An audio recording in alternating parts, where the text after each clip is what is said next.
White House press secretary and national heartthrob Kayleigh McEnany is coming under fire from the mainstream media because she made a comment that's ridiculous, it's outrageous, it's silly, it's preposterous. It's completely correct. Kayleigh McEnany, when she was asked about President Trump's walk from the Rose Garden through Lafayette Park to stand with the Bible at St. John's Church, which the rioters had tried to burn down the night before, she compared that moment to Winston Churchill surveying wartime England. Why did the president feel it was important to go walk over there through the park and to the church?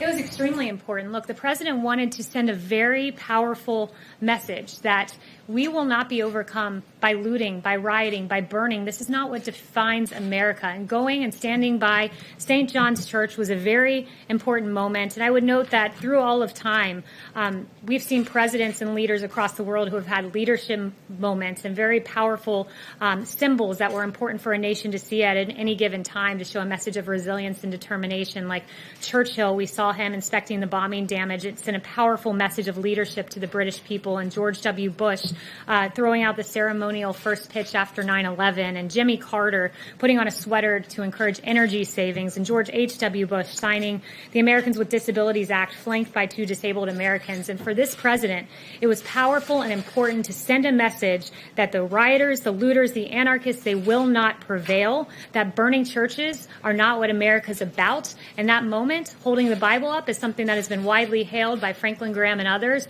and it was a very important symbol for the American people to see that we will get through this through unity and through faith. Bingo, exactly right. Some people are comparing the two photos, President Trump walking through the park and Winston Churchill talking to people as he's surveying war-torn England. And they're saying, oh yeah, what a ridiculous comparison here. Winston Churchill didn't need the police to clear out the park with tear gas, which by the way they didn't use. And he didn't need all of that. Churchill's so much stronger. Churchill is a singular man in history. But actually, the only difference I can see there is in the photo with Winston Churchill talking to the people in war-ravaged England. All of the people are smiling and nice and well-behaved, and they're not looting and rioting and killing people.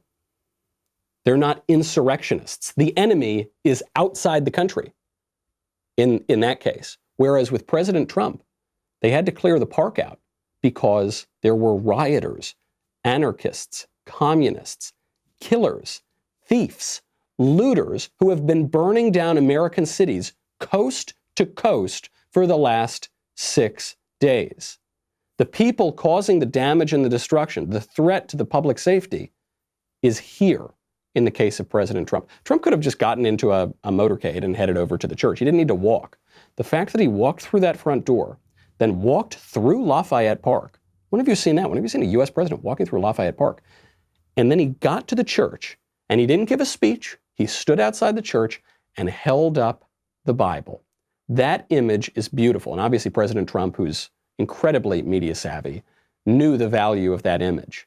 And specifically on this question, because the question that the media and the liberal establishment has used to encourage these riots, and the riots themselves, are largely about race and racial issues. And by holding up that Bible, what Trump is showing is the sole source of anti-racism in the history of the world, and the basis for the only civilization that has ever opposed racism in the history of the world. That is contained within the Bible.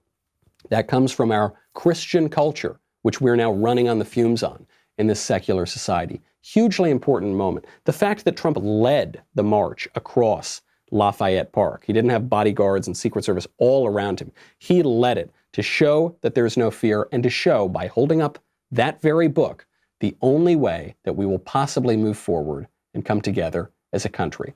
A great moment and an historic one.